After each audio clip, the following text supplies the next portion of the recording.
Hello students, this is HD Pawar, lecturer, Department of Economics, Gokte PU College of Commerce and Science, Belgaum. I welcome you to the fourth part of consumer behavior topic. Having discussed what is law of diminishing marginal utility, then law of indifference curve and its features, we shall continue today with indifference map. What is indifference map? Indifference map is a graphical representation of a set of or a group of or a family of indifference curves for two goods showing different levels of satisfaction. Now here you see the x-axis we measure good 1, y-axis we measure good 2, and here it is shown there are 3 sets of indifference curves, and when there are 2 or more indifference curves, it is called as a indifference map, or it is also called as a group or a set or a family of indifference curves, which is showing which shows combination of two goods showing different level of satisfaction. That is, each IC shows different level of satisfaction. Here the arrow indicates higher the IC, higher the level of satisfaction, and lower the IC, lower the level of satisfaction. Here you see IC1 is the lowest, then IC2, and then IC3 is the highest. A rational consumer, a wise consumer, an intelligent consumer always prefers higher level of IC than the lower level of IC, as it gives him higher level of satisfaction, and this itself is called as monotonic preference. So there will be a question for you for 2 marks. What is monotonic preference? That is, when an intelligent or rational consumer chooses higher level of IC to get higher level of satisfaction, that is called as monotonic preference. In the diagram we have IC1, IC2 and IC3, which shows IC3 gives a higher level of satisfaction than IC2 and IC1, and hence IC3 is preferred by the consumer. Now,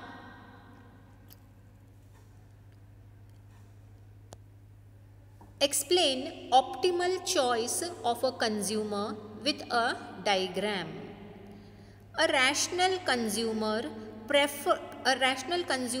preferences are monotonic. That is, he prefers a bundle that gives him higher level of satisfaction with higher level of IC. Budget line shows bundles of two goods that can be purchased at a given income and price, where the cost of each bundle is equal to his income. Here now optimal choice of consumer is nothing but it is a combination of budget line and a combination of indifference map. So here in the diagram you see QL is the budget line, and there is indifference curves, 3 indifference curve or a map of indifference curve is represented by IC1, IC2, IC3. So you already know budget line shows combination of two goods purchased by a consumer which are exactly equal to his income, and a rational consumer would like to prefer an IC that will give him higher level of satisfaction. So we combine both of this together. In the diagram we have indifference map showing different indifference curves IC1, IC2, IC3 and budget line QL. The optimal choice, that is the best choice, is a point where the budget line is tangent to IC2 at a point A. Now you see here 3 indifference curves are there, but the budget line is tangent to IC2 curve. So at a point A, tangent means it just touches the point on IC2. So the budget line is just touching the point of a curve of IC2 at a point A. So that would be the best or optimal choice of the consumer, where he can say have x1 goods of good 1 and x2 amount of goods of good 2. IC3, now here you see, you may say why when consumer gets higher level of satisfaction at a higher level of IC, why not select IC3? Because it is out of reach of the consumer. IC, the budget line QL is based on his fixed income, so that may be his income. So and IC2 is tangent at a point A, so that is the best choice for him. IC1 gives what? Lower level of satisfaction, so he will not like to opt that IC1. See here, IC3 is still higher than IC2, but it's not within the reach of the consumer. IC1 is below the budget line and is inferior to IC2, less satisfaction than IC2, and any other point on the budget line like point B and C. Here you see, you may say the point B and point C are touching the budget line. They are not tangent, they are cutting. Intersection is different and tangency is different. Though they are cutting the point on the budget line, they are part of IC1. B is point B and point C, where they are cutting the budget line, they lie on IC1. So those 2 points, they give lesser satisfaction, and IC2 is the best choice where the budget line is tangent at a point A. So here the optimal choice is the point A on IC2, which is within the reach of the consumer, where he consumes X1 and X2 units of both the goods. Let's just begin with demand. What is demand? Now there is a difference between demand and want. Want is any desire. You may just want everything, but whatever you want, you may not get it. Okay, so the difference is, that is when you have the willingness along with the want or a desire for goods and services, you have the willingness and ability to pay for that good in the market at a given price, then it is called as demand. So for a want or a desire to convert into demand, you should have the willingness to pay. That is, you may have money in your pocket, but you are not ready to spend. You may be you may not willing to part with your money, so you should be willing to part with your money. Then you should have the ability to pay for it. You should have the purchasing capacity. Firstly, you should have money, and secondly, you should be able to part with that money.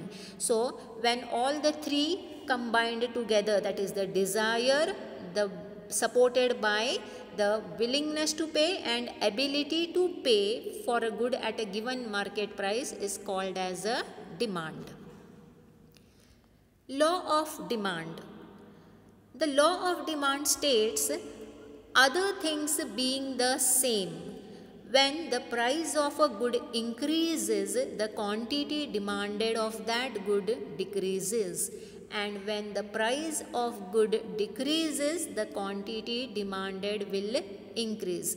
You think as a consumer, when you go to the market, how will you purchase the goods and services? If the price is high, you will buy less, and if the price is less, you will buy more quantity.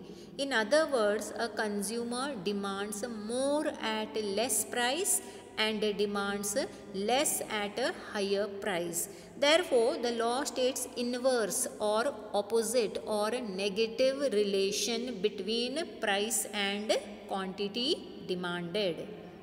This can be explained with the help of a schedule and diagram. Now, very important, other things being the same means what? Now, when there are certain factors of demand. When a person goes to the market and demands goods and services, there are factors like, firstly, the price of that particular good that he wants to buy. That is, say he wants to purchase a car. Okay, say he wants to purchase Zen. Okay, then he will see what is the price of that Zen car. Then there are other factors like it depends, that is taste is there, or preference or choice, that is his choice. Then he will also check the price of substitute goods. Now Zen brand is not the only brand which is selling car. There is Mercedes Benz, there is Alto, or there are variety of brands. So he will check the prices of other substitute goods or substitute brands. Then there are complementary goods. Now if you buy a car, that is not sufficient. To use the car on daily basis you need petrol, so that is a complementary good. Okay, so if the prices of petrol are very high, then he may think in that respect also. Okay, if the prices are less, he will immediately buy. If the prices are high of the petrol, he will see whether he can afford or not. So that is he will see the prices of substitute goods, he will see prices of complementary goods, and then he will decide. Here the law can be explained with a schedule and a diagram. Schedule is nothing but the chart, okay, or a table. The schedule shows different quantities demanded by a consumer at different levels of prices. Just see here in the schedule or the chart or the table, two columns are provided, price column and quantity demanded. Say if the price is 1, we will take a price of, here we will take another example. Now here say this is price of onion or price of apples, whatever. Okay, so if the price is 1, the quantity demanded is 10. He will demand more goods. If the price increases to 2, the quantity demanded will become less, 8. If the price increases to 3, 4 and 5 respectively, he will demand 6, 4 and 2 quantities.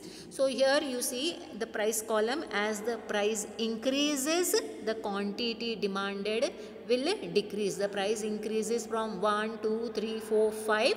The quantity demanded decreases from 10 to 8, 6, 4 and 2. So here it is given here, price increases, quantity decreases, and when price decreases, quantity will increase. That is law of demand. Other things remaining the same or being the same, or we also call it as ceteris paribus. The same, what is now demand curve? Demand curve is a graphical representation of, have I mentioned it here? Okay. Demand curve is the graphical representation of demand schedule. Whatever is presented in the table, when you represent it in the form of a diagram, that is called as a demand curve. Here we measure quantity demanded always on x-axis, price on y-axis, and quantity demanded are say 2, 4, 6, 8, 10 as per the chart, and prices are 1, 2, 3, 4, 5. When the quantity demanded, when the price is 1, quantity demanded is 10 units. When the price increases to 2, quantity demanded is 8 units. When price is 3, quantity demanded is 6 units. When price is 4, quantity demanded is 4 units. When price is 5, quantity demanded reduces to or decreases to 2 units. When we join the points, then we get a straight line curve which is negatively sloped or downward sloping from left to right. The arrows are showing that the curve is sloping downwards. So here demand diagram, OX axis measures quantity demanded, OY measures price, and DD is the demand curve which slopes downwards from left to right and shows negative or opposite or inverse relation between price and quantity. That is, if price increases, quantity decreases, or if price decreases, quantity increases. So for today we shall conclude. Thank you.